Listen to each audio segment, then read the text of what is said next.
La parábola de la tela nueva y los odres nuevos. Rollo de Matillahu, capítulo 9, pasajes del 14 al 17. Entonces se le acercaron los discípulos de Yahanán el inmersor y le preguntaron: ¿por qué nosotros y los fariseos ayunamos muchas veces y tus discípulos no ayunan? Habló Yeshua, diciendo: ¿pueden los hijos del novio estar de luto mientras que el novio está con ellos? Pero vendrán los Yamim cuando el novio les será quitado y entonces ellos ayunarán. Nadie coloca remiendo de tela nueva en vestido viejo, porque tal remiendo tira del vestido y se hace más mala la rotura. Ni echan vino nuevo en odres viejos, de otra forma los odres se rompen y el vino se derrama y los odres se pierden. Se echa el vino nuevo en odres nuevos, y lo uno y lo otro se conserva unidamente. Para entender esta parábola, debemos empezar por el pasaje 14, capítulo 9, del rollo de Matillahu, pasaje 18, ya que ésta se origina debido a la pregunta de los discípulos de Yahanán el inmersor. ¿Y cuál es la pregunta? ¿Por qué nosotros y los fariseos ayunamos muchas veces y tus discípulos no ayunan? Y Yeshua les contesta con una pregunta que es: ¿pueden los hijos del novio estar de luto mientras que el novio está con ellos? Pero vendrán los Yamim cuando el novio les será quitado y entonces ellos ayunarán. Antes de que llegara nuestro Mesías Yeshua a la tierra, el templo y la creencia de los israelitas se encontraba a cargo de los fariseos. A ellos los seguían los saduceos y como disidentes estaban los discípulos de Yahanán el inmersor. Toda la escritura del antiguo pacto, que es la Torá, estaba siendo enseñada por los poderes señalados anteriormente, que son los fariseos y los saduceos, a las cuales les agregaban la Torá oral o mandatos de hombres. En su rol de profeta, Yahanán el inmersor, apegado a la Torá y consciente que se encontraba próxima la llegada de Yahweh a la tierra como Mesías Salvador, predicaba los mandatos, regulaciones y ordenanzas de la Torá, y que el tiempo de la redención estaba cerca. En la Torá, Yahweh designa solamente un ayuno, que es el de Yom Kippur. Entonces, los otros ayunos fueron designados por los maestros de la Torá, como también en tiempos de aflicción y voluntarios, estos fueron para adolecer la carne y contristar el espíritu, para demostrar a Yahweh el estar arrepentido de alguna falta. El rollo de Matillahu, capítulo 17, pasajes del 19 al 21, dicen: entonces se acercaron los discípulos a Yeshua y le preguntaron aparte: ¿por qué nosotros no pudimos expulsarlo? Habló Yeshua diciendo: por su incredulidad, de cierto les digo, que si tienen confianza como una semilla de mostaza, diréis a este monte: pásate de aquí allá, y se pasará, y nada les será imposible. Pero este género de espíritus malignos, solo sale con súplica y ayuno. Los discípulos de Yahanán el inmersor sabían que el afligir el espíritu los acercaba a Yahweh, pero ellos en ese momento ya se encontraban sin pastor, ya que Yahanán había muerto decapitado. Y por esto posiblemente ellos estaban siguiendo las tradiciones de los maestros del templo o siguiendo las costumbres sociales del momento. Luego Yeshua les pregunta: ¿pueden los hijos del novio estar de luto mientras el novio está con ellos? ¿Pueden los hijos tener pena o afligirse si su padre está vivo? ¿Pueden los hijos de Israel estar tristes si su Mesías Salvador está con ellos? Entonces les dice que ellos, sus discípulos, se afligirán cuando él sea cortado de los vivos con su sacrificio en el madero y sean perseguidos por los enemigos de Yahweh. Según escritos, se nos dice que en los tiempos de Yeshua, se había dispuesto realizar 2 ayunos por semana, por los líderes del templo. Aunque el no realizarlo no estaba penado en la Torá, pero estaba mal visto socialmente. De esto se origina la parábola de Yeshua, como a continuación se explica.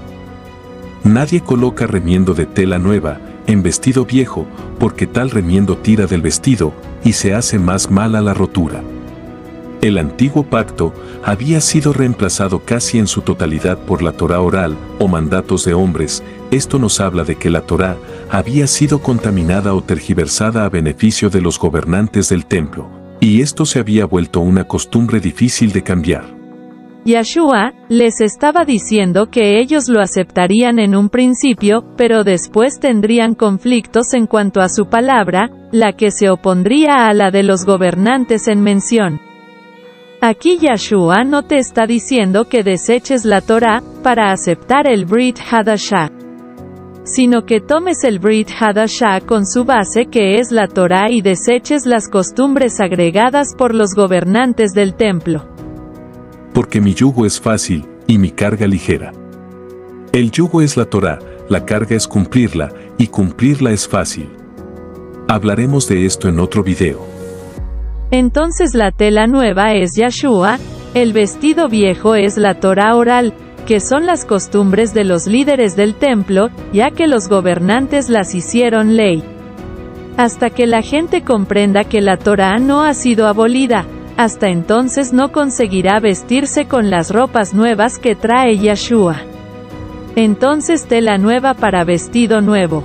Es con lo que te muestras al mundo, una luz para el mundo te ve como un siervo de Yahshua, esto es amable, compasivo, paciente, practicando la bondad de Yahweh, y un ejemplo a seguir. Muchos fueron mentidos, con respecto a que la Torá había sido abolida, muchos lo desearon y lo desean. Ustedes se preguntan por qué, la respuesta es fácil. La Torá dice que si usted, de los 10 mandatos entregados por Yahweh en el monte Sinaí, quebrantaba uno, la Torá lo condenaba. ¿Cómo sabemos que Yahweh no abolió la Torá? Pues Yahweh tenía que haber invalidado a Moshe y los 5 rollos, y entre los mandatos abolidos estarían los más importantes que son, amar a Yahweh tu Elohim con todo tu corazón, y con toda tu alma, y con toda tu fuerza, y otro segundo es, amarás a tu prójimo como a ti mismo. ¿Y qué pasaría con esto? Todos moralmente estaríamos autorizados para robar, asesinar, cometer adulterio, etc. Además, después de estos 10 mandatos, Yahweh fue agregando regulaciones, ordenanzas y juicios. Entonces, esto que muchas personas que se autoproclamaron maestros de la palabra y abolieron la Torá de Yahweh, cometieron un gran pecado. Seguimos con la parábola. Ni echan vino nuevo en odres viejos, de otra forma los odres se rompen, y el vino se derrama, y los odres se pierden. Se echa el vino nuevo en odres nuevos, y lo uno y lo otro se conserva unidamente. Aquí Yahshua nos habla de lo que ha aprendido nuestro espíritu con estas enseñanzas, ya que el cuerpo hace lo que el espíritu le indica. Entonces la gente en ese tiempo y hasta hoy ha seguido con la Torá oral, llevándola enraizada en su corazón como que fuese hablada por Yahweh, dejando sin efecto la palabra misma de Yahweh. Los odres viejos son las costumbres de los líderes que por mucho tiempo han sido practicadas, entonces te dicen que son ley, pero no se encuentran en la Torá. Si un rabino ortodoxo se da cuenta que Yahshua es el auténtico Mesías de Israel, y él comprende que en él está la salvación, debe deshacerse de las costumbres de hombres. Esto es la Torá oral y volver a la Torá, que es el vestirse con ropas nuevas y seguir a Yahshua y sus enseñanzas en el espíritu, porque si no lo hace tendrá un conflicto dentro de sí mismo. No sabiendo cuál enseñanza seguir por su falta de confianza, mezclando lo nuevo con lo contaminado. Entonces el vino nuevo, que es Yahshua, y sus enseñanzas, las cuales debemos hacerlas nuestras costumbres, deben estar enraizadas dentro de nosotros. Porque el vino se guarda al interior del odre y no por fuera. El vino nuevo debes hacerlo parte de ti, despojándote de las costumbres de hombres. Pacto renovado. En la lengua hebrea se lee Brit Hadashah, que casi por todas las personas ha sido traducido como nuevo pacto, pero esto significa pacto renovado. Esto quiere decir que el antiguo pacto queda como la base para el pacto renovado.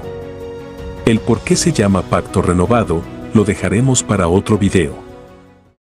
El investigador y escritor Diego Ascunce nos da una pequeña explicación de esto. Los sacos usados y los odres usados son el Yahudim tradicional, sin quitarle lo agregado, que son las tradiciones de los líderes del templo. No puedes unir la tela nueva del pacto renovado y odres renovados, ni el vino nuevo purificados por Torá, con lo usado, o el Yahudim tradicional, porque quedas más mal que antes, como muchos que están teniendo esa experiencia. Nuestro Mesías vino a renovar los sacos y odres con el Brit Hadachá. Él no vino a renovar la Torá, vino a completar nuestra sabiduría de ella. Rollo de Matillahu, capítulo 5, pasaje 17. El Brit Hadachá fue dado como Torá. Rollo de Hebreos, capítulo 8, pasaje 6b. El vino nuevo del Brit Hadachá es indispensable beberlo con el añejado de la Torá, pero nadie se puede quedar con el vino añejado solamente, como el Yahudim ortodoxo.